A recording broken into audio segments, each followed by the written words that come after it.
N'y allons pas par quatre chemins. Ce film, c'est du plaisir en boîte, c'est une bombe à voir absolument, pour un certain public, évidemment. Quelques images, on y retourne. Écrit, réalisé et interprété par Bren Foster. Donc, nous avons le droit à un film australien qui représente un peu le cinéma que j'aime. C'est-à-dire, c'est un film qui n'a pas assez de publicité autour de lui pour attirer le grand public. Ce n'est pas un film qui est distribué sur toutes les plateformes dont tout le monde en parle, etc., etc. C'est un film qui aussi, d'un point de vue mise en scène, cinéma classique, n'est pas assez poussé pour que certaines personnes y trouvent, on va dire, un plaisir plus intellectualisant, on va dire ça comme ça. Mais par contre, pour ceux qui aiment les séries B, ceux qui aiment trouver la pépite, là où il y a le savoir-faire, juste là où il faut, etc., ceux qui aiment les films qui ont de l'énergie, qui ont du courage, qui ont du cœur, qui ont tout ce qu'il faut, et ben ce film, c'est de la bombe. C'est de la bombe, c'est génial.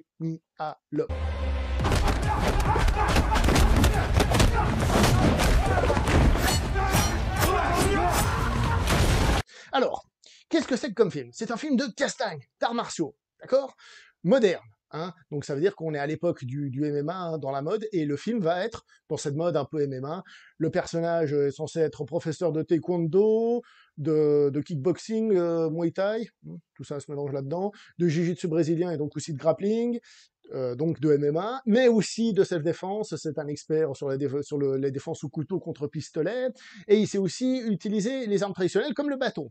Si vous trouvez un prof qui est expert dans toutes ces disciplines, la plupart du temps, petit conseil, allez voir ailleurs. Parce qu'on peut pas être expert de toutes ces disciplines. On peut pas être champion du monde de boxe et expert en self-défense, c'est deux univers séparés. Mais bon, bref, on va pas rentrer dans ces débats-là. Mais pour vous dire. Mais bon, bref, quoi qu'il en soit, ça, c'est dans le film. Et ce qui est assez bien fait d'ailleurs, c'est qu'on a des petites scénettes dans le film où on va le voir en train de donner des cours. Un jour, on va le voir en train de donner un cours de taekwondo, tac, tac, tac. Un jour, on va le voir en train de donner un cours de grappling, pam, pam, pam. Un jour, on va le voir en train de donner un cours de défense au pistolet. Toutes ces petites scènes qui viennent se greffer comme ça dans le film sont là. Déjà, pour dynamiser, parce que ce sont des scènes très bien exécutées, je reviendrai là-dessus après, avec de l'énergie, mais surtout, elles sont là aussi pour faire le CV du prof, pour quand viendra le moment fatidique de la grosse baston, pour te dire, bah oui, le mec, il connaît tout ça. Et à ce niveau-là, c'est assez bien construit, il faut reconnaître. Donc, on a tout ce CV, tout ce curriculum vitae de ce personnage, c'est pas des techniques qui sortent de n'importe où, ça nous est gentiment introduit à l'avance. C'est un film de castagne, et justement, on va avoir droit à pas mal de scènes dans son club, hein, comme j'ai dit, hein, les petites scénettes, et peu à peu, il y a une histoire qui se met en place. Je ne vais pas vous mentir, l'histoire principale, c'est pas, c'est pas l'histoire la plus folichonne du monde. Elle est racontée de manière assez basique, de manière très série B, mais elle permet quoi? D'amener une baston finale super longue, je crois qu'elle doit faire une demi-heure, la baston finale, un truc comme ça, contre plusieurs adversaires, et c'est pour ça qu'on est là, c'est pour ça qu'on est là. Donc il y a évidemment quelques provocations, quelques bastons tout le long du film aussi, pour nous préparer, tout ça, pour pas que le film soit juste de l'attente et du final, hein, du grand final qui explose. Non, non, non, le film est assez bien construit à ce niveau-là. L'histoire n'est pas folichonne, mais elle survit grâce à plusieurs petites choses aussi. D'abord, l'acteur principal, Bren Foster. Alors, comme il est réalisateur, il a fait le scénario, donc il se met en valeur. Et il sait très bien se mettre en valeur. Le monsieur dégage une présence qui fait un bien fou dans le cinéma actuel. Pourquoi? Parce que le monsieur, il a un physique. Un peu comme moi, mais en moins réussi, vous voyez. Il a un physique, ce qui fait qu'il a une présence de par ses gros bras et tout ça. Donc il a ce côté testostérone. Je suis une machine de guerre et en plus je te montre des scènes de fight où je montre que j'assure. Mais en plus, il a un visage qui lui au contraire est accueillant, apaisant. Et là on retrouve quelque chose qu'on a un peu perdu dans le cinéma américain ces dernières années, ces héros balèzes mais avec lesquels tu te sens bien. C'est-à-dire que tu as l'impression que ce gars-là, tu as envie de le connaître parce qu'il est aussi balèze que protecteur, aussi gentil que casseur de gueule. Et ça, c'est une réussite dans ce film. Le personnage, t'as envie de l'avoir comme prof d'arts martiaux. Moi, je trouve ce prof d'arts martiaux, j'ai envie d'y aller. Bon, comme j'ai dit, il fait trop de discipline, je me méfierais. Mais dans le film, j'ai envie d'avoir un tel prof d'arts martiaux qui t'enseigne. En plus, on te montre que dans ses cours, justement, l'ambiance a l'air d'être plutôt cool et tout. Et qui, en parallèle, il te montre qu'il a une présence humaine qui se dégage aussi de par son visage. Gros point réussi. Autre réussite, la mise en scène. Alors attention, la mise en scène, qu'est-ce que ça veut dire? Il y a souvent une caméra comme ça à portée pendant presque tout le film. Et ça fait des scènes parfois pas méga bien filmées, c'est-à-dire d'un point de vue cinéma, c'est pas oufissime. Mais dans le film, grosso modo, ça passe bien, les angles sont bien choisis, etc., etc. Mais évidemment, ce qu'on veut, c'est la castagne. Qu'est-ce qui se passe quand arrive la castagne? Eh ben, on a toujours cette caméra qui flotte comme ça. Mais déjà, première chose, ce ne sont pas des plans dégueulasses dans lesquels on n'arrive pas à lire l'action.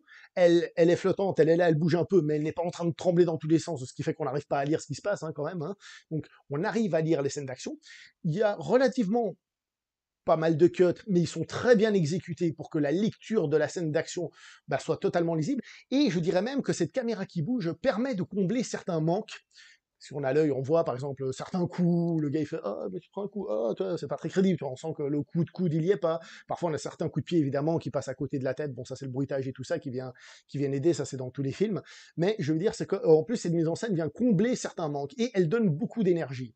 Autre force de ces scènes de baston, la puissance qui s'en dégage. Comme j'ai dit, on a un monsieur qui est plutôt gros bras. Et donc, quand il va faire un coup, ça va pas être tant dans l'enchaînement. Il y a de l'enchaînement. Je suis pas en train de dire que c'est juste poum et ça s'arrête.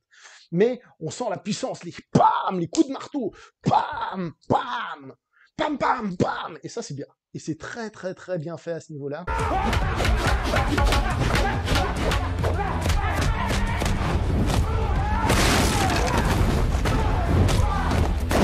Donc les chorégraphies arrivent à donner ce côté puissant au-delà d'enchaîner.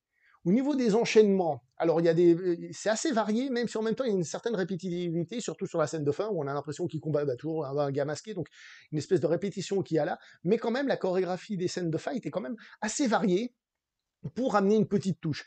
Une fois ce sera au couteau, une fois ce sera à main nue, même le main nue, il y a deux, trois trucs, certains mouvements qui innovent d'un combat à l'autre, même si parfois la différence d'un combat à l'autre n'est peut-être pas assez marquée, ce qui peut donner cette sensation de répétition, mais il n'empêche que c'est très bien fait. Et quand arrive d'ailleurs le combat final, alors que pour le moment le film était excellent, le mec avec les manches rouges, je vous en dis pas plus, quand arrive ce combat, t'as le début du combat et tu sens que le niveau il augmente comme si on était vraiment face à un combat final, c'est-à-dire le poum. En plus, on monte encore pour dire ah ouais, donc là, c'est vraiment les gros balaises.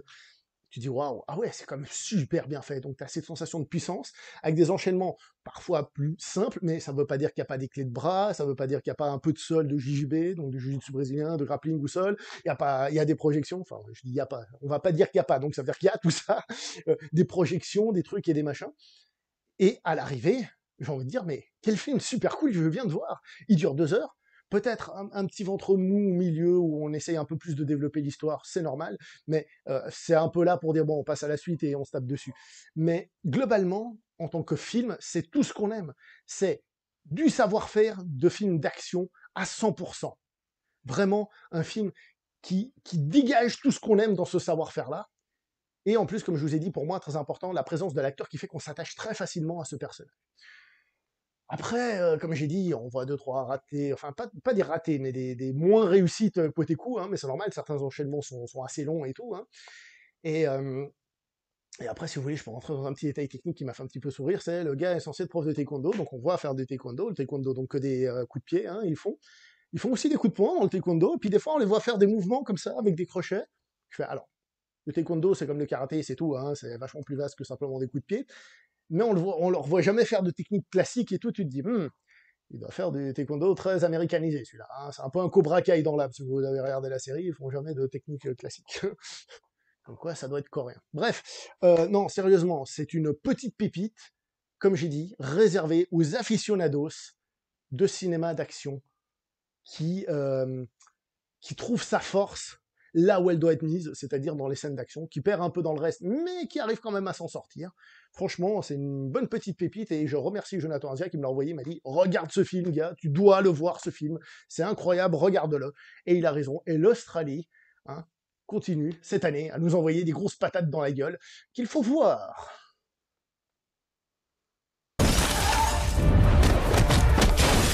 Excuse me, sir, when can we go home?